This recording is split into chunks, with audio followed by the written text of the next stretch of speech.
وہ جوان جو ہی پروان چڑھا ان فوان شباب آیا تو اس کی پیشانی سجدے کے تقدس سے مالا مال ہو گئی، اس کی آنکھوں میں حیا اور شرم کے پہرے آ گئے، اس کے خیالوں میں پاکیزگی آ گئی، اس کی زندگی کے شب و روز نیکی کے ماحول میں بسر ہونے لگے، اس کی راتیں ذکر الہی میں، تلاوت کلام مجید میں اور دن یاد الہی میں روزے سے گزرنے لگے۔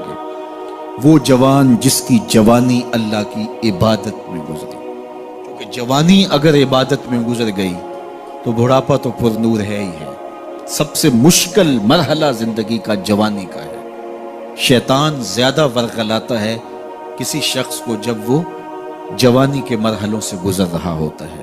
تو جس کی جوانی خیریت کے ساتھ گزر گئی اور اس نے اپنی جوانی کے تقدس کو محفوظ رکھ کے منزل تک پہنچا لیا، اپنی عصمت کے جوہر کی حفاظت کی، اپنی آبرو کو لٹنے نہیں دیا، اپنی آنکھوں کی شرم و حیا پر پہرے بٹھائے اور آنکھ کو برباد نہیں ہونے دیا اور اپنی زندگی کے تقدس کا پہرا دیا، تو جو جوان اپنی جوانی کو خیریت کے ساتھ گزار گیا۔ کسی نے کہا تھا نا، کتاب زیست کا ایک اور باب ختم ہوا، شباب ختم ہوا، ایک عذاب ختم ہوا۔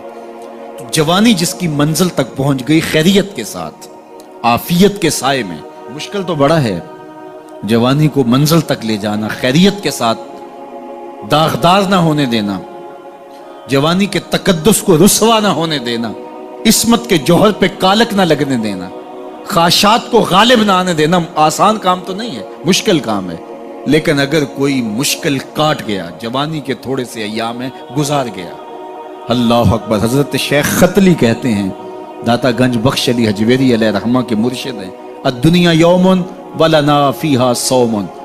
وہ کہتے ہیں دنیا ایک دن ہے، ہم روزہ رکھ کے گزار رہے ہیں۔ تو روزہ رکھ کے سارا دن گزر ہی جاتا ہے، دوپہر بھی آتی ہے گزر جاتی ہے، اور عصر کا وقت بھی آتا ہے گزر جاتا ہے، کھانے کا وقت بھی آتا ہے، چائے کا وقت بھی آتا ہے، سب کچھ ہوتا ہے لیکن گزر جاتا ہے، افطار تک بندہ پہنچ جاتا ہے۔ جس نے زندگی روزے کی طرح گزار دی، جس نے جوانی روزہ رکھ کے گزار دی، خواہشات کو بے قابو نہیں ہونے دیا، مشکل کام تھا لیکن اس نے مشکل کام کر دکھایا۔ اجر کتنا بڑا ہے، سنیے اللہ کے محبوب کی زبان سے سنیے۔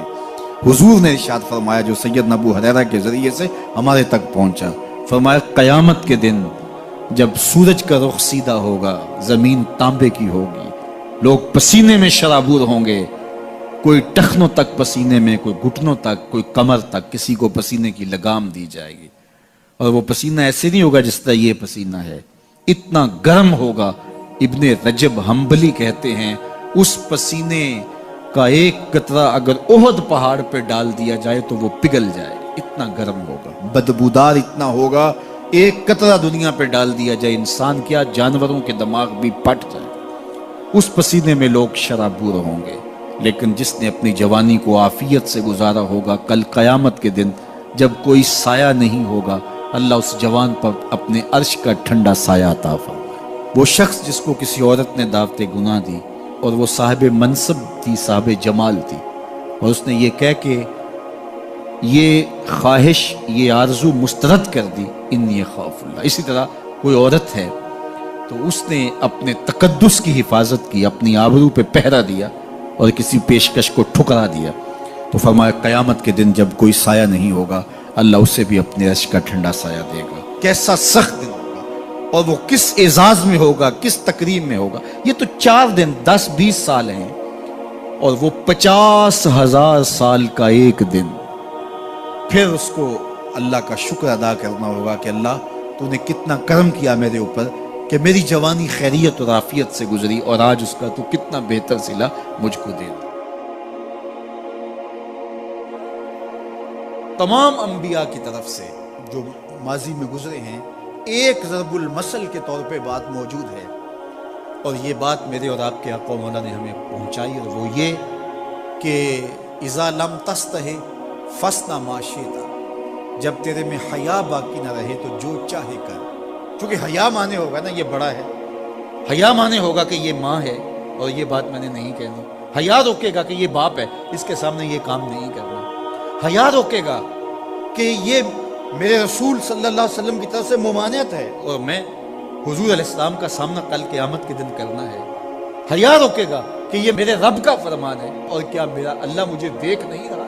حیا ہے تو گناہوں سے خود بخود روکو گے، کوئی کیمرہ نہیں تو پھر بھی رک جاؤ گے، کوئی سیکورٹی نہیں تو پھر بھی رک جاؤ گے، کوئی واچ نہیں کر رہا پھر بھی رکو گے، بند کمرے میں بھی رکو گے، اپنے رب سے حیا کرو۔ لیکن اگر رب سے حیا نہیں ہوگا، اس کے رسول سے حیا نہیں ہوگا، تو پھر جو مرضی کرو، پھر تمہیں نہ کوئی کیمرہ روک سکتا ہے، نہ باپ روک سکتا ہے، نہ ماں روک سکتی ہے، نہ بڑا بھائی روک سکتا ہے، کوئی نہیں روک سکتا تمہیں جب تمہارے اندر حیا نہیں ہے۔ حیا ہوگا تو پھر گناہوں سے خود بخود بچتے چلے جاؤ گے، برے اعمال سے بچتے چلے جاؤ گے، بد اخلاقی سے بچو گے، زبان سے جملہ نکالنے سے قبل سوچو گے کہ یہ جملہ مناسب نہیں ہے تو میں اس کو کبھی بھی نہیں بول سکتا، اس لیے کہ حیا مانے ہو جائے گا اور طبیعتوں کے اندر ایک نور پیدا ہوتا چلا جائے گا، اور یہ پردہ جب اٹھ گیا اور یہ ڈر جب ختم ہو گیا تو پھر راستے صاف ہو جاتے ہیں، جو مرضی کرتا رہو،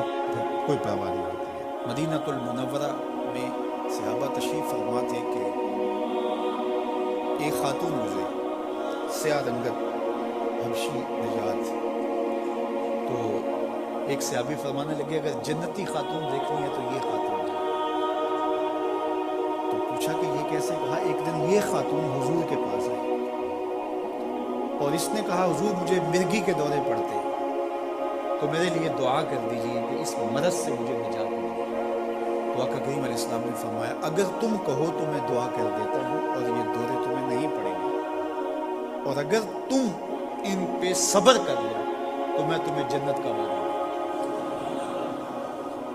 اب تمہارے ہاتھ میں ہے، جو چاہو کر لو۔ اس خاتون نے بغیر تأمل کے کہا مجھے جنت والا وعدہ قبول ہے، دورے پڑتے رہے کوئی بات نہیں، مجھے جنت والا وعدہ قبول ہے، لیکن حضور ایک کرم میرے پہ فرمائے، وہ یہ کہ جب مجھے دورہ پڑتا ہے تو میں گر پڑتا ہوں، تو گر جانے کی وجہ سے سطر کا خیال نہیں رہتا، ظاہر ہے بے ہوشی ہو جاتی ہے، تو میرے پہ یہ کرم فرمائیے، دعا کیجئے جب میں گروں تو اللہ میرے سطر کی حفاظت کرے۔ تو حضور نے یہ دعا کر دی۔ اب وہ گرتی تھی لیکن اس کا سطر نہیں کھلتا تھا، اللہ اکبر۔ تو اس کو کتنا خیال تھا اپنے پردے کا، کتنا خیال تھا اپنے سطر کا۔ یہ جمال ہے عورت کا، عورت مستور ہے، عورت کو عورت کہا جاتا ہے، مستور سطر سے ہے، یہ پردے کی چیز ہے۔ اور اللہ جل شانہ نے اوڑھنیاں اوڑھ کر کے رکھنے کی خواتین کو تلقین کی۔ آج جدید مفکرین تو عورت کے ساتھ مسافہ کے راستے بھی نکال رہے ہیں۔ وہ کسی نے کہا تھا یہ عورت کی آزادی نہیں ہے، یہ عورت تک پہنچنے کے لیے مرد آزادی چاہتے ہیں۔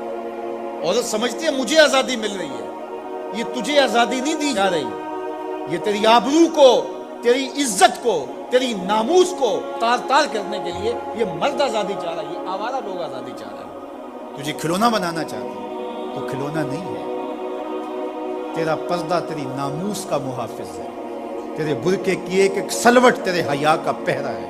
آج مغرب مختلف ذرائع سے ہم سے یہ جوہر چھیننا چاہتا ہے، تو اب ہمارے اوپر تہذیبی یلغار کے ذریعے سے، میڈیا یلغار کے ذریعے سے، تمدنی یلغار کے ذریعے سے، مختلف ناموں سے، مختلف ایام منانے کے ذرائع سے ہم سے اگر ہمارے جوہر حیا کو چھین لیا جاتا ہے تو ہمارے پلے کیا بچتا ہے؟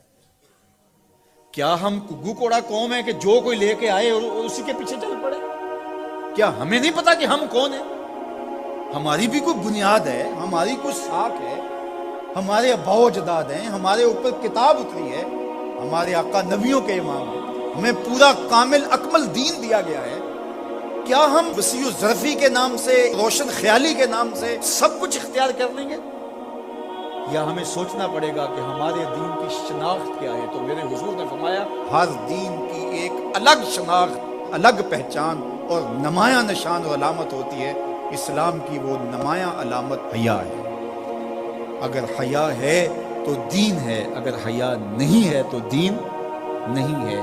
تو اللہ ہمیں حیا کے نور سے مالا مال کرے، ہماری نسل نو کی بالخصوص حفاظت کرے، ہماری بیٹیوں، بہنوں اور مستورات اسلام بناتے دین کی اللہ خاص طور پہ حفاظت فرمائے۔ آنکھوں میں شرم اور حیا کے نور کو پیدا کرے، اور ہمارے باطن بھی حیا کے نور سے مالا مال ہو۔